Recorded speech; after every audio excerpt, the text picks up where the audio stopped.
A life can change because of a 2-minute action, not because of one giant burst of motivation that disappears 3 days later. That matters because most people are not ruined by lack of dreams. They are ruined by patterns that never become automatic. Small habits work when they are repeated in a stable setting until the brain stops arguing and starts doing. So this video is not about magic tricks or fake 21-day promises. It is about 5 tiny actions with strong psychology behind them. And by the end, you will see why the real goal is not hype, but self-trust built one repeat at a time. Before the 5 habits, we need to kill one myth that keeps wasting people's time. A lot of people still repeat the idea that a habit forms in 21 days as if the brain follows a simple timer. Real habit research does not support that neat slogan. One famous study found that automaticity often took much longer, with an average around 66 days and huge differences across people and behaviors.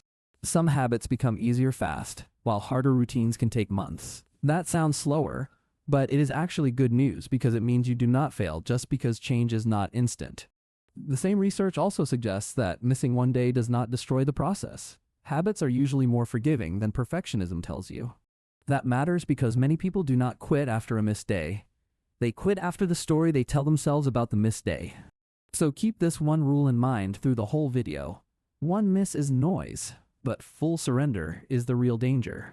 Now let us start with the first habit because it attacks the hardest part of useful work, beginning. Habit number 1 is to start every important task with a 2-minute version.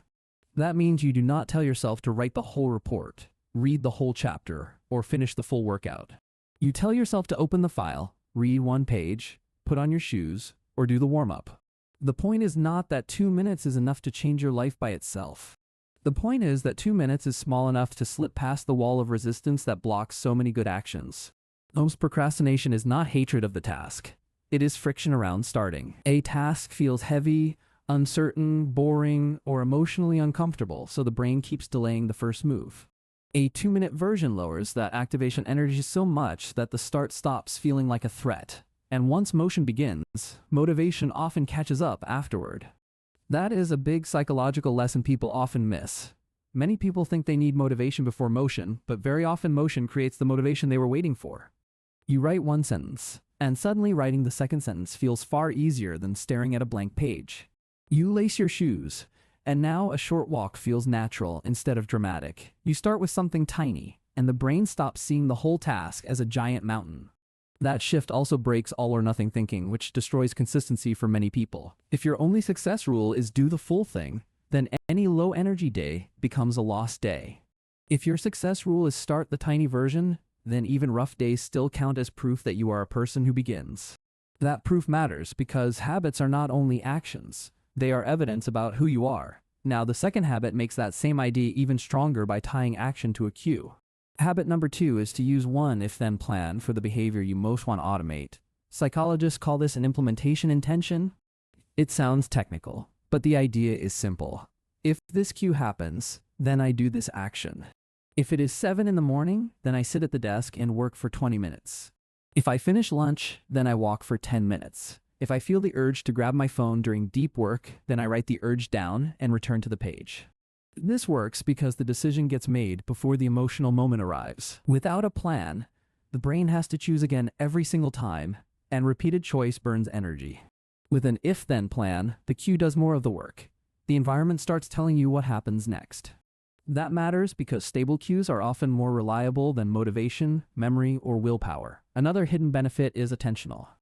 When you set a clear if-then plan, you become more likely to notice the cue you planned for.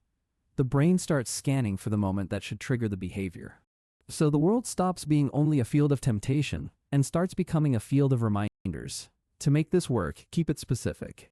After I brush my teeth, I stretch for 2 minutes is strong. I will stretch when I feel like it is weak because it depends on a feeling that may never arrive. The third habit is powerful because it changes behavior without asking you to feel stronger. Habit number 3 is to remove one major source of friction from your good habits and add one major source of friction to your bad habits. This is environment design, and it is one of the most practical ideas in all of habit science. People love to talk about willpower, but convenience, default settings, and cue exposure quietly shape action all day long. If your phone is on the desk, distraction is one reach away. If your phone is in another room, distraction has to cross a small wall. That wall may look tiny, but tiny walls matter most when you are tired, bored, or stressed. The brain often chooses the path of least resistance, especially in weak moments. So build your life so that good choices are easier to start and bad choices are slightly annoying. Put walking shoes near the door. Leave the book on the pillow and the remote farther away. Log out of the app that steals your time. Block one distracting site during work hours. Use grayscale, notification limits, or app logout to make compulsive checking less smooth. On the good side, set out the notebook before bed so tomorrow's first task starts faster. Healthy behavior rises when the cue is visible and the first step is ready. Bad behavior falls when the cue is farther away and the first step takes effort. This is also why people often act like different versions of themselves in different places. Context is not background. Context is one of the strongest drivers of habit. Now, the fourth habit may sound too small to matter, but that is exactly why it lasts. Habit number 4 is to walk for 10 minutes every day, ideally after the same cue. Many people judge movement by intensity, and that makes them ignore one of the most sustainable tools they have. A short daily walk can improve mood, attention, stress control, and sleep, even though it does not look dramatic on social media. It also changes state fast. If you are mentally tired, stuck in rumination, or slipping into stress, a brief walk can interrupt that spiral better than more scrolling.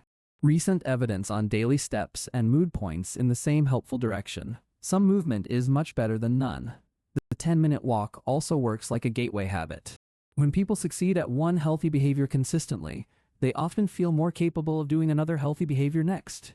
That rising self-belief is called self-efficacy, and it matters more than most people realize. A short walk after lunch or after your last meeting can become a fixed reset that supports many other choices.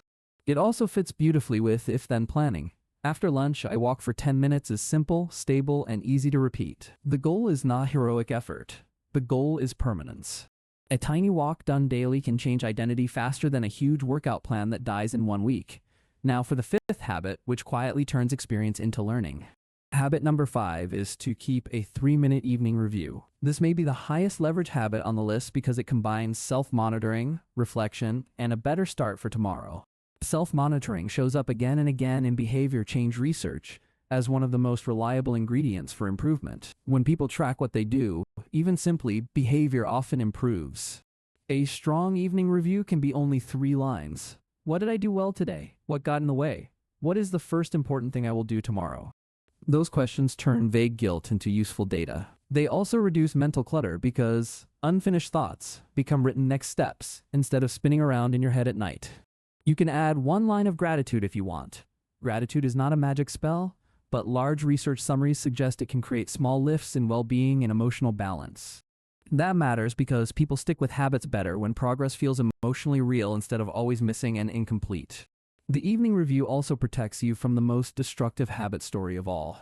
One bad day does not have to become a full identity sentence like I am lazy or I always ruin everything. A short review interrupts that drama and says, no, today gave me information and tomorrow gets a better start. If you put these 5 habits together, they form a simple but strong daily system. At night, you do the 3-minute review and choose tomorrow's first important action. When the moment arrives, you use your if-then cue to begin. If resistance shows up, you shrink the task to the 2-minute version. During the day, your environment makes the good choice easier and the bad choice a little harder. After lunch or after work, the 10-minute walk resets your state and reinforces the identity you are building. There is one more background habit that quietly supports all 5, and that is sleep consistency. Research keeps showing that not only total sleep, but also regular sleep timing is tied to mood, performance, and self-control. When sleep is chaotic, every habit becomes harder because the tired brain discounts the future more aggressively. That means tomorrow matters less and comfort right now matters more. So even if sleep is not one of the official 5 today, it is still holding up the roof above all of them. A few misconceptions need to die before we finish.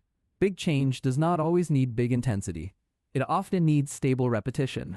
Motivation is helpful, but systems, cues, and setup usually beat mood. Missing once is not failure. Tiny habits are not childish. They are how large behaviors become automatic, without endless negotiation. And the best habit is not the most impressive one. It is the one you can actually keep long enough for the brain to trust it. That word trust may be the deepest point in this whole topic. When you keep small promises to yourself, you stop seeing yourself as random, broken, or impossible to rely on. You become someone who starts, someone who adjusts, and someone who can recover after a miss. That identity shift is what makes small habits feel huge over time. Tiny actions become routines. Routines become evidence, and evidence becomes a new story about who you are. If you want to keep that momentum going, watch the next video, because the brain changes fastest when small actions are repeated in the right order. Notice what all 5 habits have in common. None of them asks you to become a different person in one dramatic afternoon. Each one asks for a small repeat that your brain can learn, store, and eventually perform with less inner argument. That is the real power of small habits. They lower the amount of daily negotiation between what you say you want and what you actually do. The 2-minute start makes action possible. The if-then plan tells action when to happen. Friction design changes the environment around action. The 10-minute walk improves the state you bring into action. The evening review turns action into feedback, so tomorrow gets smarter instead of heavier. When those parts work together, discipline stops feeling like force and starts feeling like structure. And structure is what carries people through low-mood days, busy days, and days when motivation is nowhere to be found. That is why tiny habits can change a life forever without ever looking flashy at the start. People often wait for a big emotional turnaround before changing their routines, but habits usually grow best under much calmer conditions. They grow when the cue is clear, the first step is easy, and the behavior is repeated long enough to feel normal. That is why a small habit can outlive a giant burst of excitement. Excitement fades, but a good cue, a prepared environment, and a tiny starting step can still be there tomorrow. If you build around that truth, progress becomes less dramatic but far more real. And real progress is what finally changes the kind of person you believe yourself to be. So if your past attempts kept collapsing, do not ask only whether you wanted change badly enough. Ask whether your habits were small enough, clear enough, and easy enough to repeat when life got messy. That question alone can save years of frustration.